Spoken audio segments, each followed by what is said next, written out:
Tell me when it's on. It's on. All right. We're writing down a conclusion from yesterday and putting it in our notes if it's not clear. It says a one sample T procedure is not robust against blank and strong, that's a clue, blank. So, is that in your notes clearly? And what goes in the blanks? Any ideas? Brian, one sample T procedure is not robust against what two things? Outliers. Outliers, definitely. Oh yeah. No, I could. Skewness. And strong skewness. Okay. Very good. So if that's not clear in your notes, put it in there. It should have been stated in some form already. So when we have a problem, how do we know if we have outliers and strong skewness? You look at the graph. All right, so you get out your eyeballs and you look for, see if I can make them look cross-eyed. All right, you're going to look for outliers and you're going to look for strong skewness. Looks like my face when I try to do Yeah, that. that's right. That's how I feel too when I look at these graphs. All right, that's what you're looking for. And Brian, do you remember where on your calculator we went? What button took us to that screen where we could pick the graphs? Pick the graphs. Yeah, to get the histograms and the Oh, that was like, you go to, gosh, I need to get on my calculator to all check. right. So the thing that says enter y's, you go to stat plot, which is the Right. second y equals. Second y equals. And you that pick a takes plot me to and you can stat choose plot. which type you want. Right. All right, just a reminder, that's where you're going to go. It's probably one of the first commands we ever used in this class. Second y equals just a stat plot. All right, and then from there you'll recognize what to do. So then we were just getting to the sticky spot in our discussion where we're no longer, we always said, we simplified it before, if n was greater than 30, we would assume normality. And if n was less than 30, we didn't. But now we're going to change that rule and be a little more lenient about our n. And that's where we are, and it is a little confusing. So here, let me say it the way I see it, and then we'll read those points, and you can judge me whether you think this is right or not. All right, if n is greater than 30, it's okay to assume normality no matter what. All right, what if it's greater than 15? So I guess it's between 15 and 30. If it's in between 15 and 30, then here's the way I'm interpreting what they're saying. It's okay to use a T procedure if there's no skewness and there's no outliers. Let me see if I got that right. I'm going to write it down. It's okay to use T procedure if no outliers and no strong skewness. You can accept mild skewness, and that's relative. That's why we had so much trouble last year. What's strong and what isn't. So, all right, so now if n is less than 15, you want to check for data. You want to also have no outliers, no strong skewness, and you want to check for normality. So, kind of ran out of room here. So I'll it's put it always over that here. before, except then you're also checking RAN? All right, so Or just yeah, you're like- also always checking RIN. So the only part of RIN that we're really messing with is if it misses R or I, you're not going to use it anyway. Okay, so all this who struck for n greater than 30 is talking about normality or not. So, all right, so the main question, is it normal? Can we use T procedures? So we're looking at the whole population, is it normal? If n is greater than 30, we know we can. If it's between 15 and 30, it's okay if there are no outliers and no strong skewness. And if it's less than 15, like the sample's only got 8 in it or something, Then we're going to check the data for normal. We're going to look. Check the data the data for normal. That's the list of numbers. Okay. So check the data for normal. And when I say normal, I'm a little bit sketch on that. When they say normal, all they're looking for is single peaked.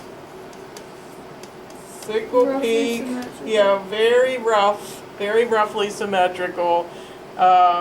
No outliers. It's so subjective. It is. That's what you. How would you ever know anything? I know. So we'll give you a little bit of practice, and that's all I can do. So there are areas of, there are areas of stat that are like this. They're So gray. here's a sticky area.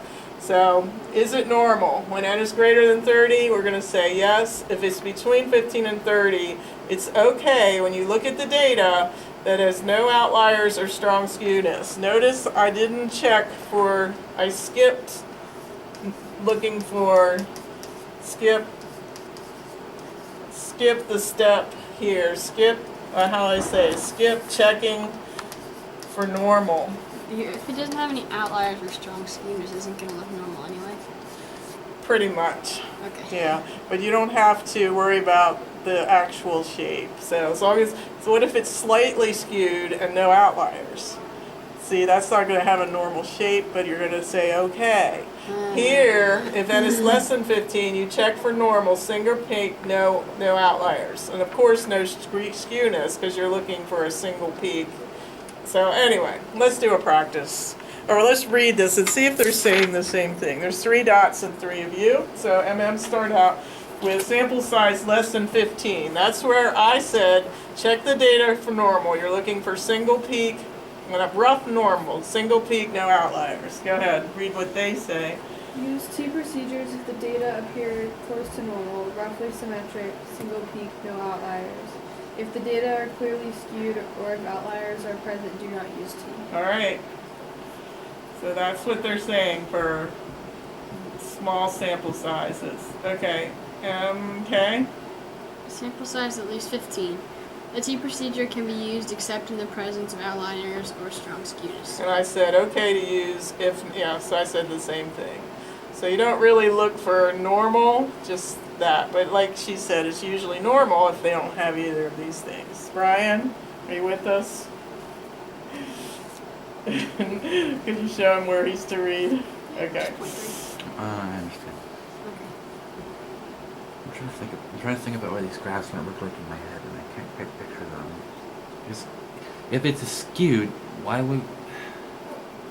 If it's skewed, we hardly ever use it. And if it's mildly skewed, well, like I said, we'll do some practice on the back. And Fair we'll enough. I see guess that'll that. work. All right, so read the third point where it says large samples. Brian? Sure. Large samples on the back. No, it's on the front. Just Right. the- Okay. So, yeah, we already knew this. Large samples, the T procedures can be used even for clearly skewed distributions when sample is large or roughly greater than or equal to 30. All right, I understand now. Yeah, that we already knew. I understood that. It's the other 2 points that I'm trying to think about, and Yeah. I don't. All right, maybe this will clarify it. All Sure. right. All right, Now on the on the back. first one, on the back, we have A, B, and C to evaluate in this light of these 3 principles. So on A, it says we have a histogram of the percent of each state's residents who are at least 65 years of age. So what do you say about that? Looking at that graph, any comments? It looks roughly normal. I don't know if you consider them to be outliers. Yeah, that's always a pain to determine. Yeah, I think. Well, it has at least one outlier on the left. All right. All right, this is a tricky one. I don't know that it's that far off to be an All outlier. right. That's hard because he went from 16 to 18 on one side, 8 to maybe 5 on the other. But the whole thing only goes from 5 to 19, say, so. I'd say that has a one outlier. All right, well, this is I trickier think than it's that. a Do you no. see it, MK? They tricked you totally. They probably tricked me, but since I saw it last year, I didn't fall for it this year. It's fifth. How many are there? How many? Scale with the percent of each state's residents. Anyone see how Oh, they? the number of states. There are 50 states, right? Yes. So it doesn't matter if they're outliers or not, because Fine. there's over 30. sample Yeah, size. that's true, but, you're right, there's even a trickier trick. A It's trickier unimodal. trick. Trickier trick. I want to find out what it is. When A trickier trick. He's right. If you hadn't seen the trick, you It's would roughly see there are 50 symmetric. states that we have data for, so that's greater than 30, so we could assume. It's roughly symmetric. It's unimodal. The trick is, are you ready for this? You No. don't see it, MK? Don't make me feel really stupid. Figure it out. I know. I feel like They have given you data for 50 out of 50 states, so they didn't even take a sample. You have all the data. So we're working with samples here, so therefore we do not need to do a t interval because we have all the data. All you have to do is find the mean. So finding the mean on those is possible.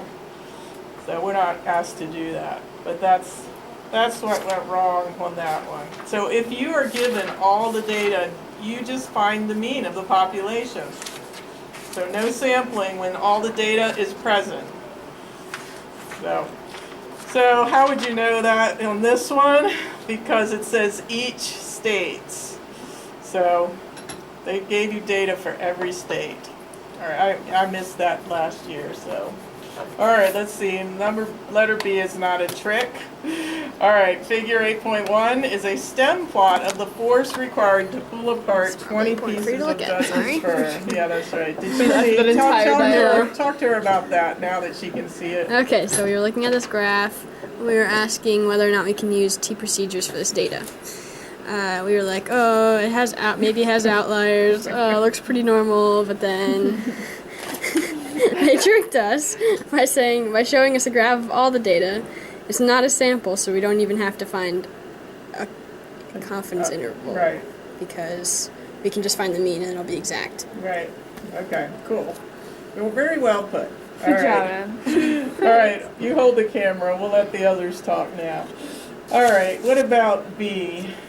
Here we have the force required to pull apart pieces of Douglas fir. I tell you, they study everything in this book.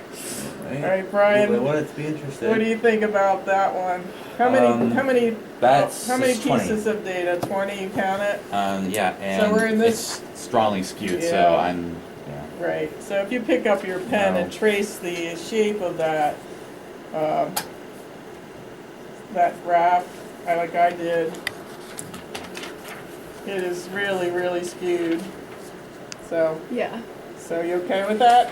Yep. Because I said between 15 and 30, it's okay to use T procedures if no outliers and no strong skewness. So definitely that's a fail, epic fail. All right.